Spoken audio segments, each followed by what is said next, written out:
Tete correct.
ngibingelele abagcotshwa bami, ngibingelele into abayipheza, ngibingelele ibandla kaNezwi nomhlaba. Amen.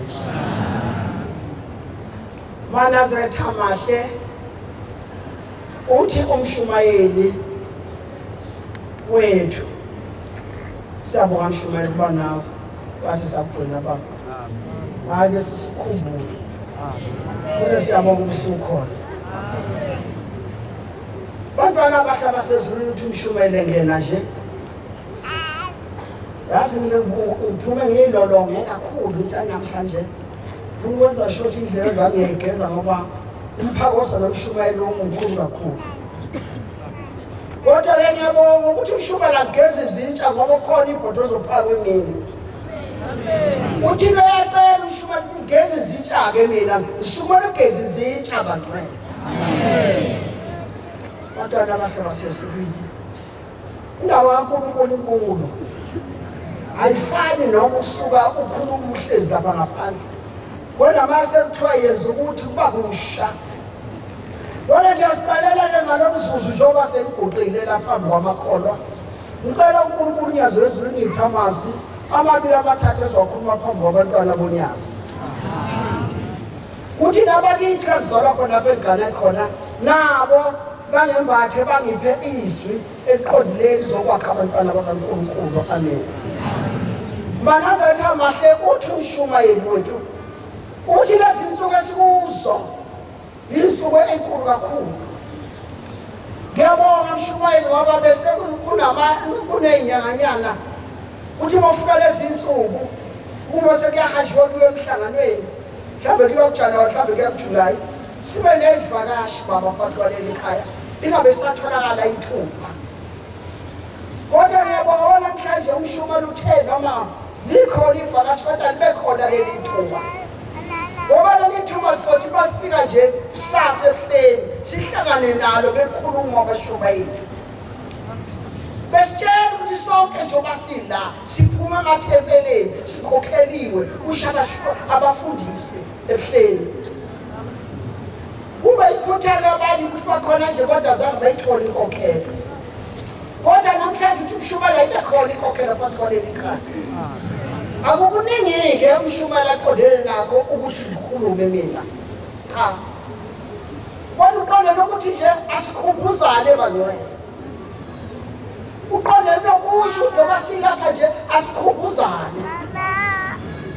Uthi nelinye ilanga umshumayeli uthi kuleli bandla uma ngabe inkosikazi likwinkonzo noma inhlaso uthi kodwa ayiluleki. Kulindawo kaNkulunkulu nje kuphela. Ithi umuntu aluleka phakathi kwaleli bandla umuntu ogcotshiwe. Nami sikumele ukululeka bantwana. Sikumele ukululeka sikhumbuzane ukuthi insuku iphelile bafowethu. Ngeviki elizayo iyaboshwa imithwalo. Ngeviki elizayo.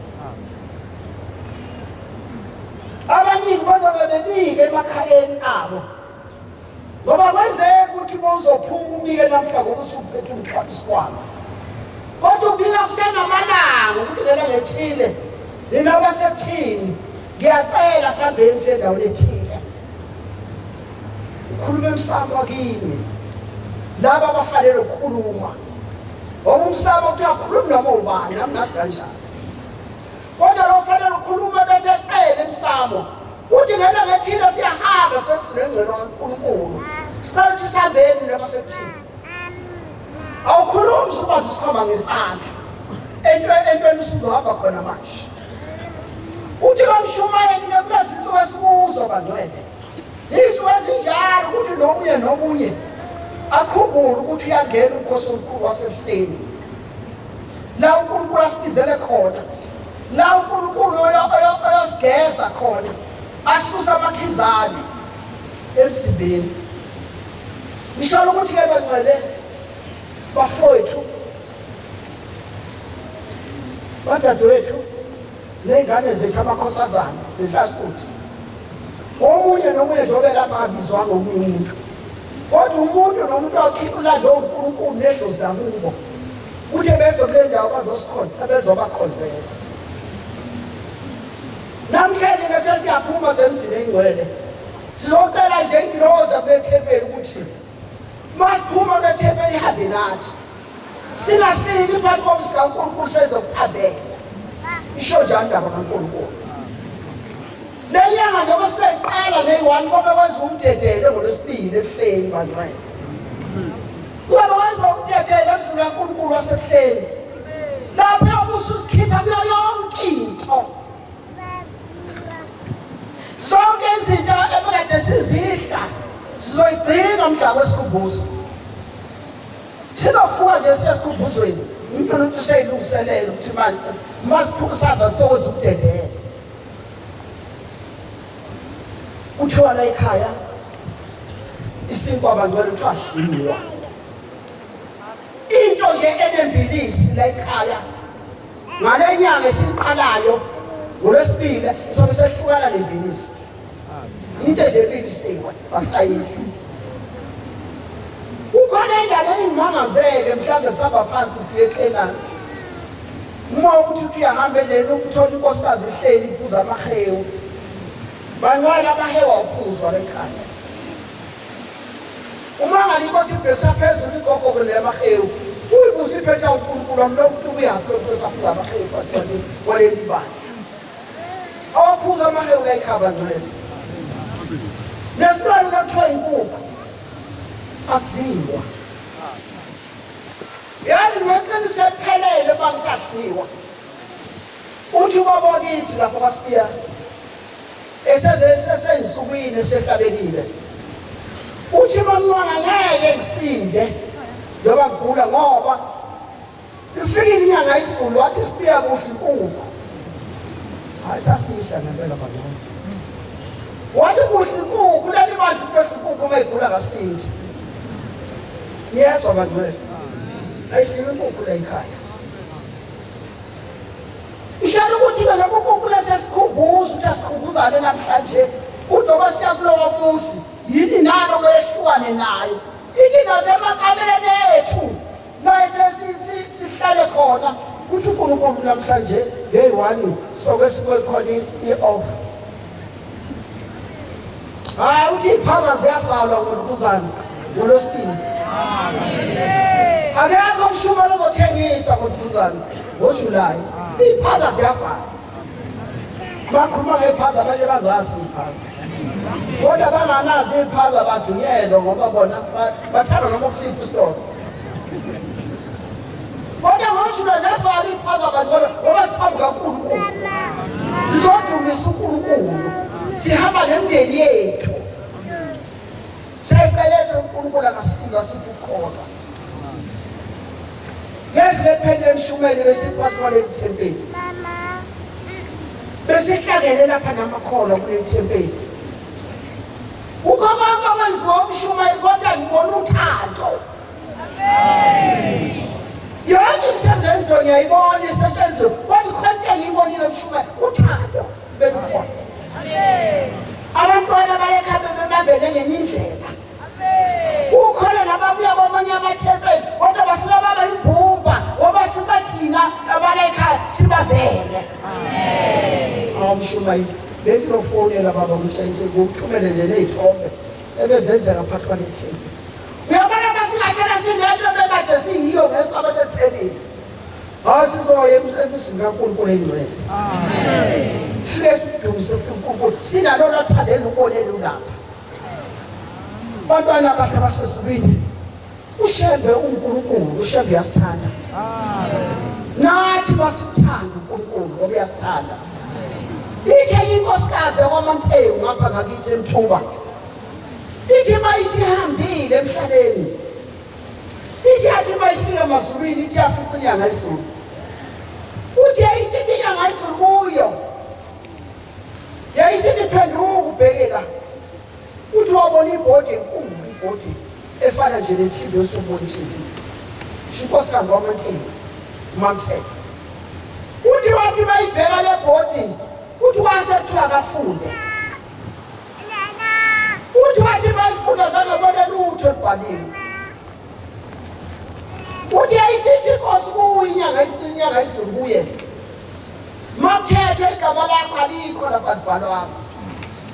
ngakho usazobuyela emhlabeni kodwa ufuna ukutshengisa into ekwenze wafika la uqonda ukusho abantu balesilandela uNkulunkulu amen uthi umthethwa engixoxela uthi themba baba kubhekela uthi wasuka ishithi nje kwathi nje nesandla wasevuleka ibhodi uthi wathi bayisivuleka lebhodi wamthethwa uthi wabe sebona umzi wakhe ngoba wayesehambile emhlabeni eseqhulekile ezinoma wayeseshonile uthi kodwa ngalowo mzuzu uthi wawubona umzi aganele kuwo uthi wabona ngabantu umndeni wakhe ukhala ngoba phela esehambile emhlabeni uthi kodwa ngalowo mzuzu wayenecakwasi isidumbu sakhe esibuka naye kodwa ibona ingane zakhe ikhala bangcwele uthi ayisithi Nkosi buka kahle uthi wathi mayisethi yabheka uthi wabona inkosikazi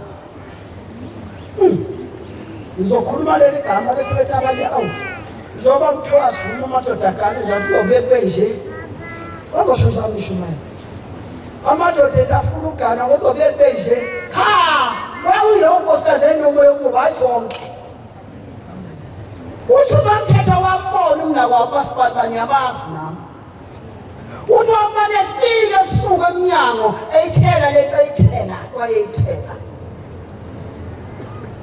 uthi wabona amahloni wazophakamisa isandla evala amehlo uNkulunkulu engaboni la dodi loya yathi Nkosi wakunaki lokho okubonayo mina ngitshengisa ukuthi nansi into ekwenza wabala kodwa wabalapha yayibhodini icala lakho alikho icala onayo shesho njalo yamesuka yathi alikho icala engibonayo kodwa into ekumele kuyo yonke lento ukuthi mangaba usenkozweni uwenze lokho kwenziwayo enkozweni u14 wenza umsebenzi ka14 umthetho wakhe wayithanda imbongo ngabe kuthiwa ku14 wayishaya futhi uzuzu nje intombi wami eshaya imbongo uthi lezo zinto ezikwazi ukuthi zikulamlela kuyo mlomo wekade ethi uthelela umuthi emnyango kodwa kuye walayilelwa lezo zinto okuzenza ukuthi uma usenkozweni uzenzisise njengoba nathi sizohamba kusasa sifike ebuhleni singene enkozweni senze umsebenzi kaNkulunkulu uthi uma mthethwa wathi bayisebonile umnakabenza lento kuye uthi wayebesethi uNkulunkulu kuyele emhlabeni uthi wathi bayiphapha emhlabeni kanti ngaphandle besewumbiwe indlu yakhe sebezongena sebezomthatha lo muntu ekhuluma ngaye umomezala kadadewethu olamalungu lamayo bathi babethi bangena isizwa lezo kuthiwa ngena seyifaka amabhuzu amakhulu sezomthatha zamthola ngale kwashithi ebhekile hawu kwathi mabethi babhekana abantu ukuthi umthetho ubhekile umthetho ushona isolo lashona lonke ilanga kodwa kwasibona namhlanje kwakuvuka namhlanje wabona ngathi kufanele vele abekwe akasekho lo muntu amalanga amabili omuntu elele uthi wabangcwele kwathi bakuthi bebhekana abantu bethe baphosa amehlo eshithini yesabela phela umuntu mangabe esethule bangcwele afana bephili bathe umama sawubanga umnyango sibaleka uthi wonke umuntu waba ngumnyango ubaleka phela uba nangu nomthetho usevukile bangcwele usheba uNkulunkulu bafowethu amen bathi abuyani nomthetho yaphila babuya umama bazohlala bathi babebheka bakuvusa uvuka ohlala kodwa inkinga engakwazi ukukhuluma umthetho bathi babethi basanele baphathaphatha obama ukuthi ngempela umthetho uvukile uthiwa ena uthathi basiza lesasandla akasibone ngale kwethisayo asiqhilize ngoba umlomo okhulumeki asiqhilize lesandla lokho ekhombile phezulu umthetho ukhomba ingomi yakhe akayishama ngabe ku14 baze bayethula bamnika wayifutha wenzani wena maku14 wenzani wena maku23 wenzani noma ku-25 ngoba indaba lekhetho kwenza uzezela wena wenzela omunye umuntu ithi uzezela wena kodwa wahlala amaviki uMthetho esevukile kodwa engakwazi ukukhuluma wayehlala kuphela thula hlala eThekwini kwathi ngathile wangena inkosikazi yakhona endaweni omakhelwane kanti ubaba uzodlula lapho umshumele etiyeleni esibongiseni ebhekene entongane yangena lenkosikazi kaThubani yathi awu Mthetho ubaba nangena edlula laphayana esibongiseni ubheke entongane uMthetho wakhuza ingcwele lapho kwabafuneka kwakhe ukukhuluma waphila uMthetho ngehlala eGoli ngekhaya efika eNtokela bahamba la yakhona naye ubona wafika eNtokela le ndaba ekhulukhulu indaba ephathekayo bantu wena isho ukuthi uma khona kwethu lapha kulonise hayi akulonise abantu njengoba sikule ndawo nje engathi uNkulunkulu angasiza asikholwa kunento zonke kokeni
kulwesine siyathandaza umthandazo kaVukanathi siyaphinda siyakuqeda umthandazo kaVukanathi yaphuma lenkosana ihamba ingakaphumi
abangcwele uthi washona inkosikazi yathi mayisayishonile le nkosikazi kwaseyobikwa kuNkulunkulu uthi umasibani sehambile uthi wabe sebheka endlale sezazi uNkulunkulu wethu wayesethi kodwa le nkosikazi ayikho la sayibheke esulwini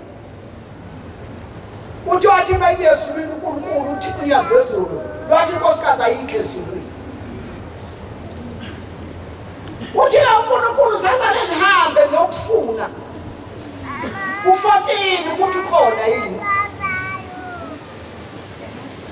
wabe seyahamba kuya ku14 wathi bese ku14 wethola ukuthi indosi ka14 yaphika ithe imasi yezwa bengwe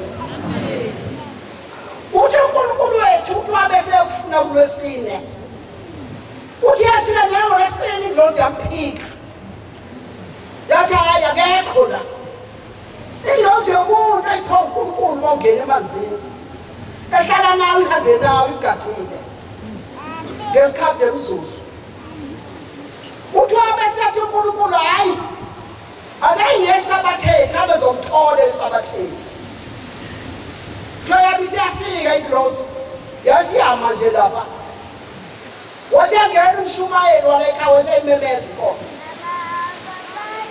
wasebengena abantu ebese abasesontweni yamane indosi yalinda yabe siyayibona umasipalibane esa laphaya ahambe exoxa nefoni engazi noma ukumenyezwa inkozo noma ukumenyezwe ile lento soyenza kusasa ebuhleni uthi umenyezwa inkozo noma uxoxa nefoni into ebalulekile kuwe le foni kunoNkulunkulu uthi abasefika uyaguqa laphaya esakweni isibukile indosi yakhe wabe siyangena wathi mayifika la emakhosikazi wasebheka umngani wakhe ukuthi uhleli ngakuphi ngoba yise kumngani wakhe wasiyakwathi ngangona namhlanje lapha awasekhosi isiqephu ukuthi umngani wakhe uhlezi noma ngamsebenzi kuye leyo uphela ushaya iqephu lapha hleli khona umngani wakhe wasiyaqhela umngani wakhe uphela ufuneka ekuqhelele sofika ukugcina enhlizweni yakhe waphula wakhuhluka lonkosi yami wakhuhluka lona sekuhluka umngani futhi umngani wakhe hayi baba noma yasonto abangani babalekile kodwa abangani nje abafuneki esukwini abangani nje babi abalazeluleke ezinhle ayikho into engelule ngomngani waseyahlala umngani endaweni yakhe umuntu uhlala phezu kwabanye yathela abantu emsebenzi yahleze ethi umngani wakhe imini indosi yakhe njengoba ikade uhlala wayeseqoqisa umngani wakhe ufuna ubhedesha imshumeli ngapha uyafunda waseqoqa nomngani wakhe sebuza ithile leyithile abazana ngazo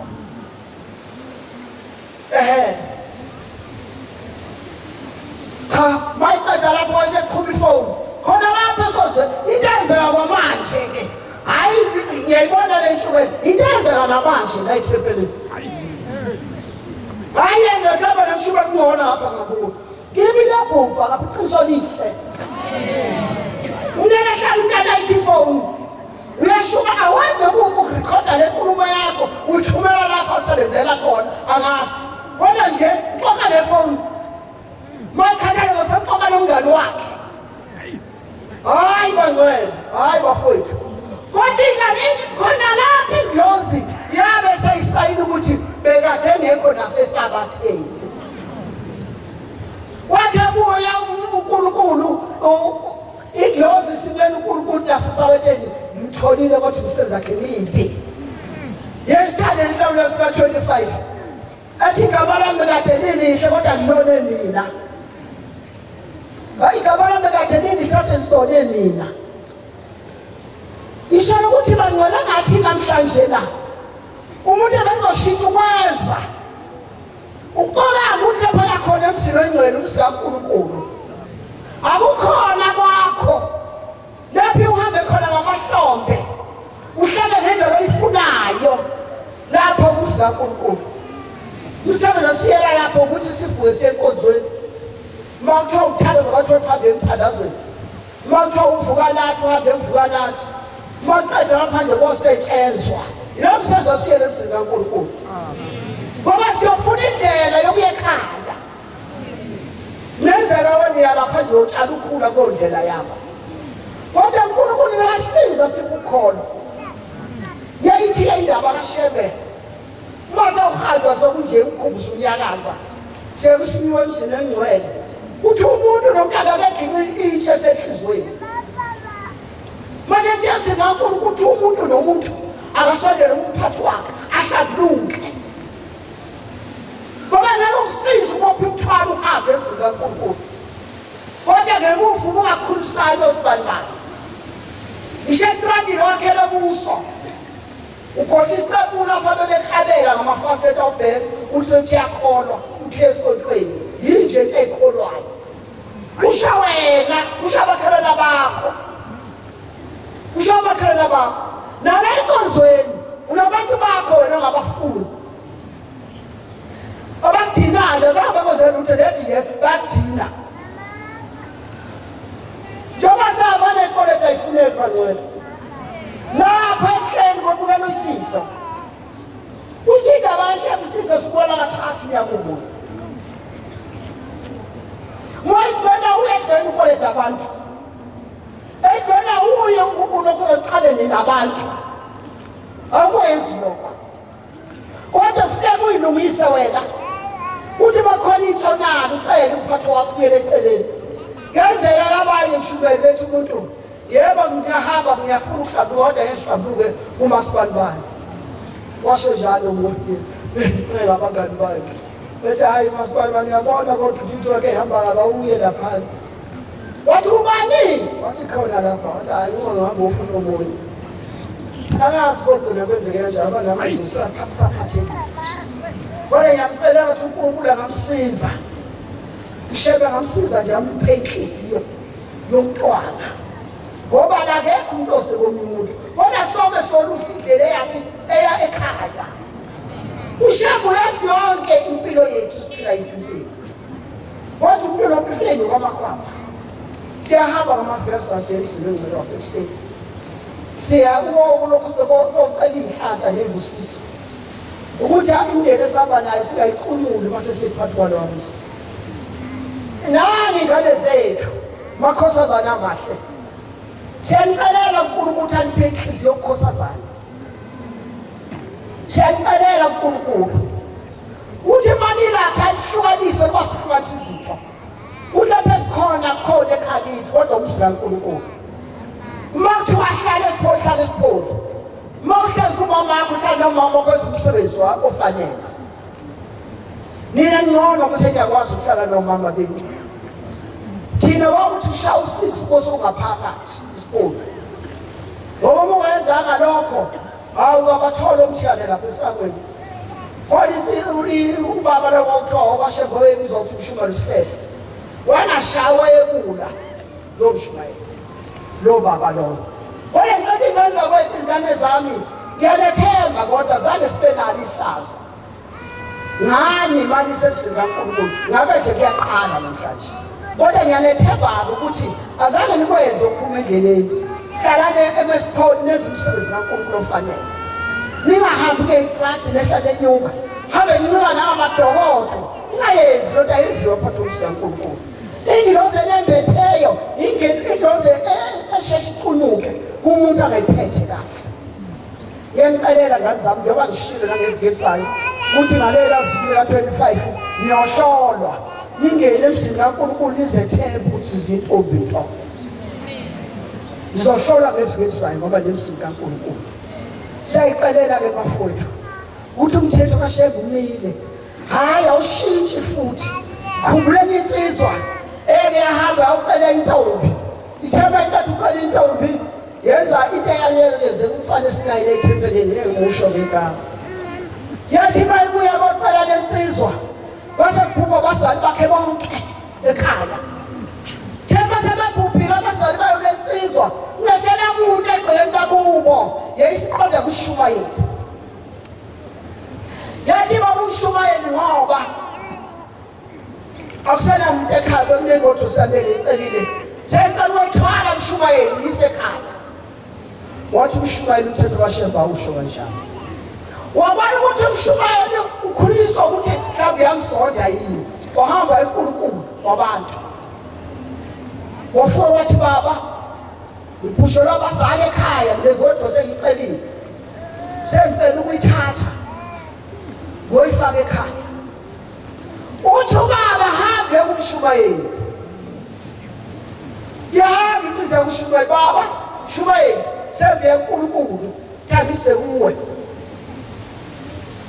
futhathe ngoba sangise kamuntu akawukiwe athi umshumayeli umthetho kaSheba uhamba hayi umshumayeli sembe baba athi umthetho kaSheba uhamba la hawu ke bakithi noma ayishitha lethembi yenzelwe yohlala nje nje nomuntu ongayenza kangcono kunabanye kodwa yohlala nje nje yabe sayibuyela insizwa kubaba yobika umshumayeli umshumayeli afuna uthwala igodosi yakhe uthi baba ngasuthi uyahamba i-23 lithi baba ngiyahamba uthi uthini umthetho uthini bangabe uyahamba 23 uthini umthetho njengoba wena uthi ufuna uthwala ingane yomuntu ungakhiphela utho yobheka umswakini awunazo lihlobo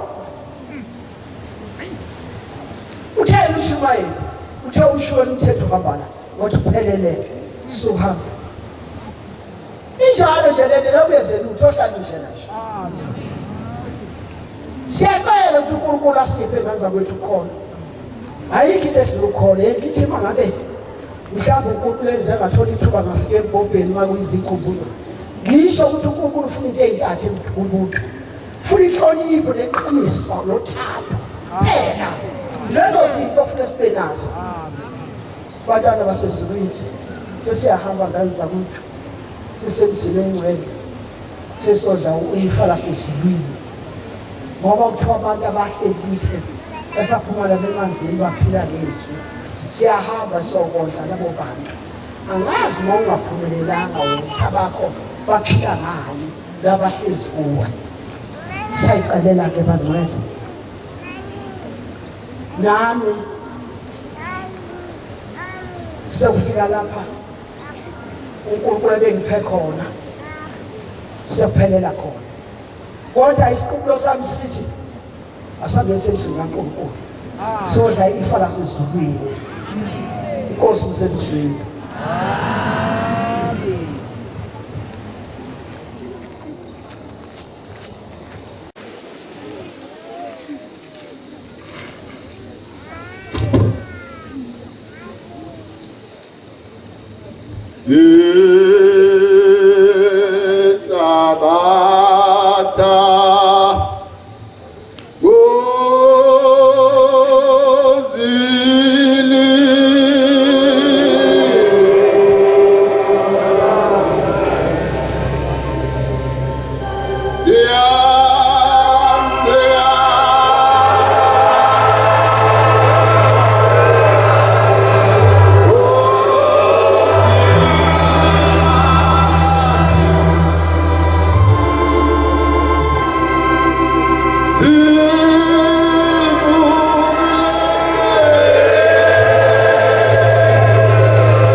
Hallelujah.